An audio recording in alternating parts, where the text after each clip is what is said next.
TV Rio Branco, SBT Canal 8. A TV que você vê.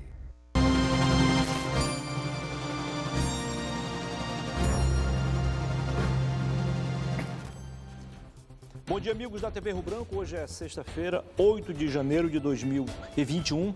Estamos começando mais uma edição do RB Notícias, sempre ao vivo aqui pelo canal 8.1, Sistema Brasileiro de Televisão, SBT. 11 horas e 13 minutos agora. Abraçando carinhosamente você que nos prestigia na nossa capital Rio Branco.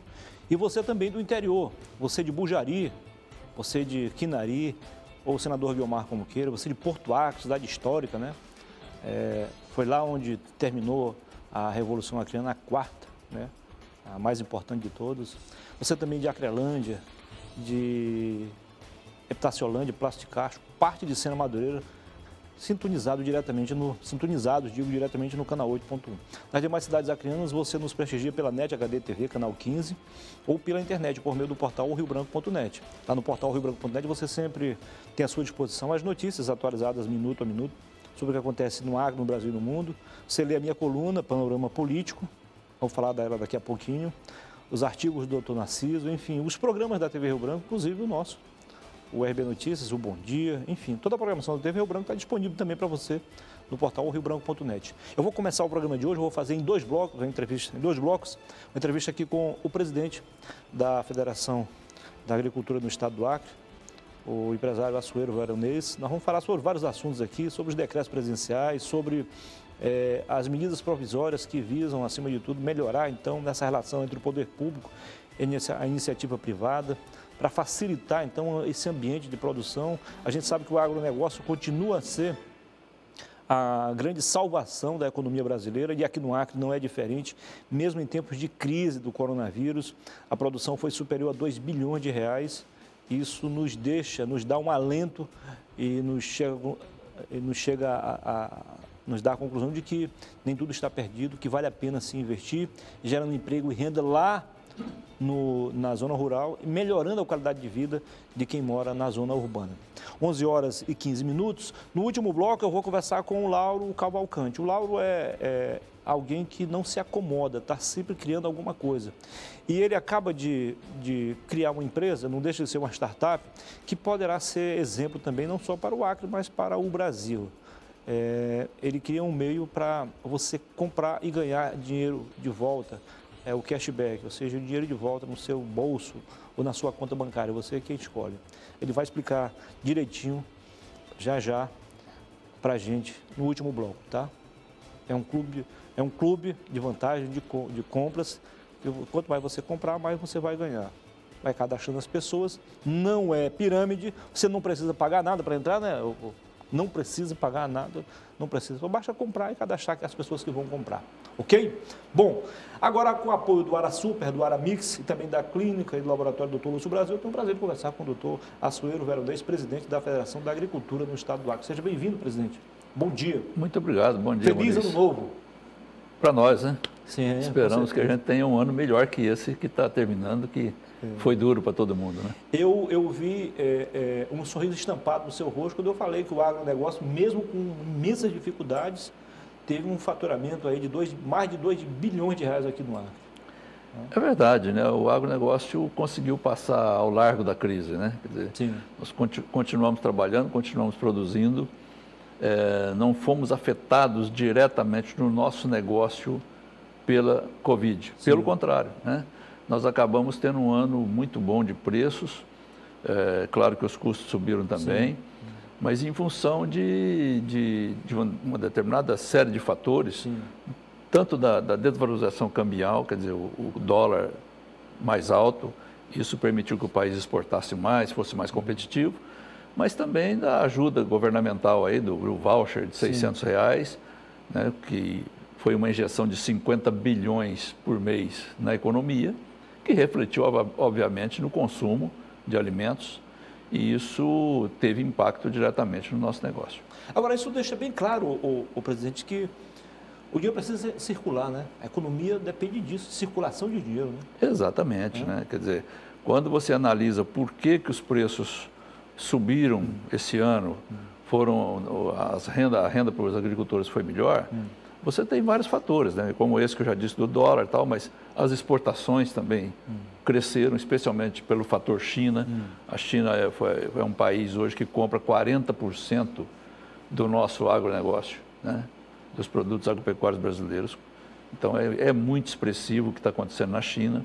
A China teve crises de produção e precisou importar cada vez mais, né?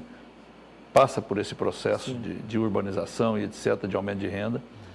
E também o consumo interno que ajudou a manter os preços, porque o consumo interno se sustentou exatamente por conta desse auxílio emergencial. Sim. Presidente, nós tivemos algumas medidas provisórias em 2019, 2020, 2018 também. A gente já discutiu isso aqui, se você quiser falar, a gente volta a conversar também, mas eu gostaria inicialmente de saber a sua opinião sobre um decreto publicado no finalzinho do ano passado, na última semana, que visa, acima de tudo, beneficiar pequenas e médias propriedades rurais, desburocratiza, eu acho que cria um ambiente mais propício ao crescimento econômico lá no agronegócio, mas, em conversa com você, ainda no ano passado, você disse, olha, tem algumas amarrações, não é bem assim, não é um liberou geral, tem alguns critérios que precisam, infelizmente, serem levados em conta. Eu queria a sua opinião sobre isso, vamos esmiuçar esse decreto presidencial. Esse decreto foi baixado no dia 24, né, de dezembro, e pelo presidente da República e a ministra da Agricultura, e ele vem atender uma demanda antiga que aparece em qualquer discussão sobre desenvolvimento, né, em qualquer discussão sobre o agronegócio, que é exatamente a regularização fundiária. O que é isso? Grande parte dos produtores, especialmente da Amazônia, mas esse decreto é para o Brasil todo, não possuem documento da terra. Principalmente os pequenos produtores. E principalmente, mais ainda, aqueles assentados nos programas de reforma agrária pelo INCRA. O INCRA não deu conta de emancipar esses projetos e de dar o título definitivo para o proprietário.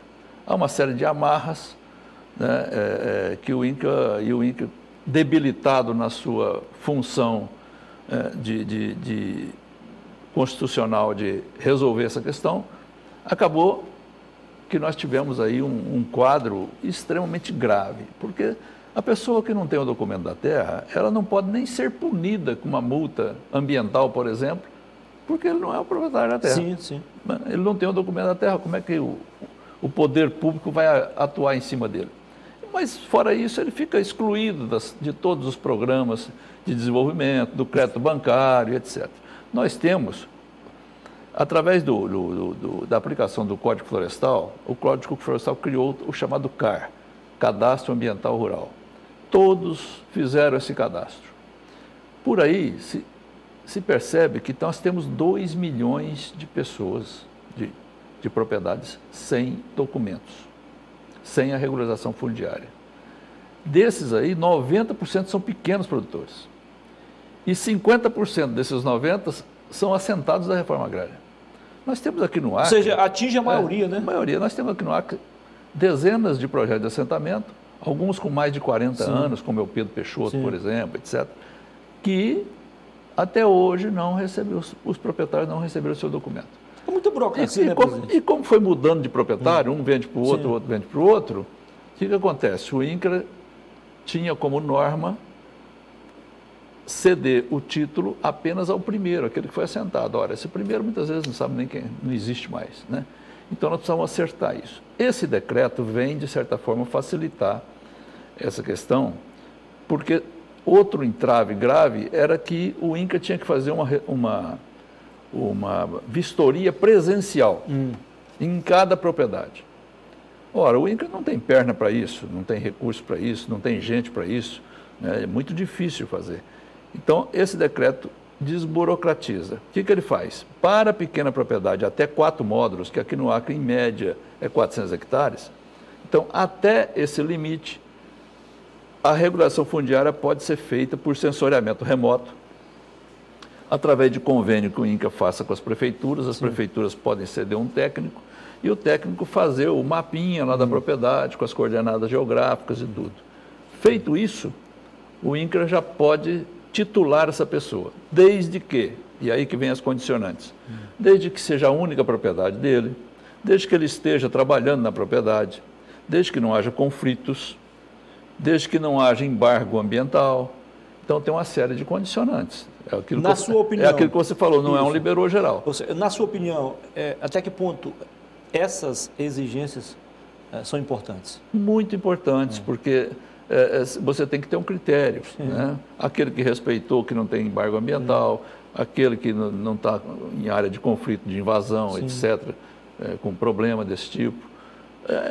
Não sei, os critérios foram estabelecidos pelo Ministério da Agricultura e pelo INCRA, mas isso já vai ser um avanço muito grande nessa regularização fundiária. É uma etapa que nós temos que cumprir para o desenvolvimento da região norte, especialmente da Amazônia, é essa questão. É muita gente que está em propriedade, trabalhando há anos, há décadas, e que não tem o título da terra. Você chega lá, nem o órgão ambiental ou outro órgão que vai fazer alguma fiscalização pode fazer alguma coisa com ele porque ele não tem o documento.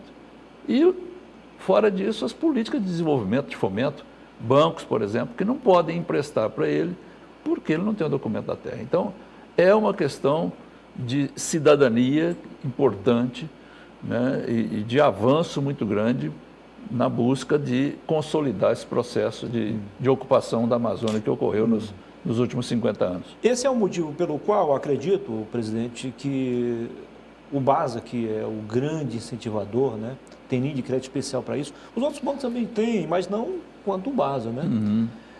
Nem sempre consegue investir todo o dinheiro que está disponível. Exatamente, exatamente. Eu sempre fico lamentando a devolução de recursos no final do ano. Né? Quer dizer, é um prejuízo para nós. O BASA, todo início de ano, vem aqui e faz reuniões com o governo, com os setores empresariais, mostrando quanto que ele tem para aplicar esse ano. Então, por exemplo, para esse ano passado, parece que eram 600 a 700 milhões. E, normalmente, o BASA custa chegar na metade. Né? Então, uma parte disso, uma parte dessa dificuldade é exatamente essa. Presidente, afinal de contas, resumindo, na sua opinião, de que forma isso, fato, na prática, pode beneficiar os nossos produtores, por exemplo, aqui? Sem dúvida, ele vai ter um documento, né, ele vai se tornar proprietário efetivo da área dele, né, sem nenhuma contestação, e vai ter esses benefícios todos das políticas públicas que são dirigidas a esse segmento. Evidente que isso não foi uma concessão, isso foi um pedido de vocês, exigência... Isso é uma luta antiga, é uma luta de anos. Agora não deixa ser uma surpresa, né? É uma luta de anos. Só que no Acre a gente calcula em torno de 15 mil, que serão 15 mil produtores rurais serão beneficiados direto. Né?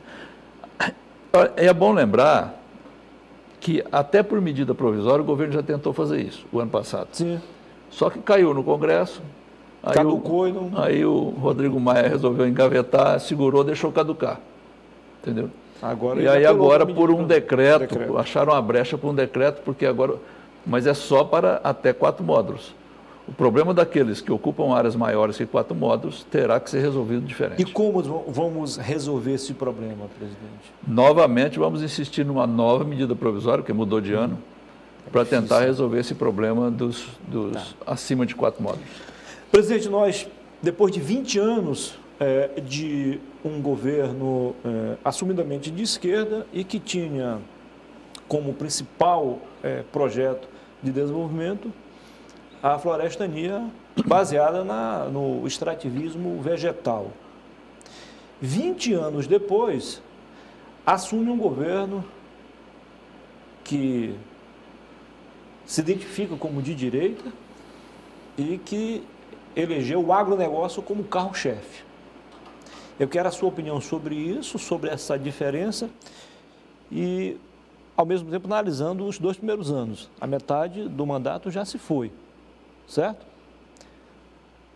Depois do intervalo comercial, o senhor fala sobre isso. Só roda a vinheta aí, meu amigo Neto, e em 2 minutos, o Açoeiro Veronês, presidente da Federação da Agricultura, vai falar sobre essa diferença entre a esquerda e a direita, entre o agronegócio e o extrativismo vegetal. Agora são 11h27.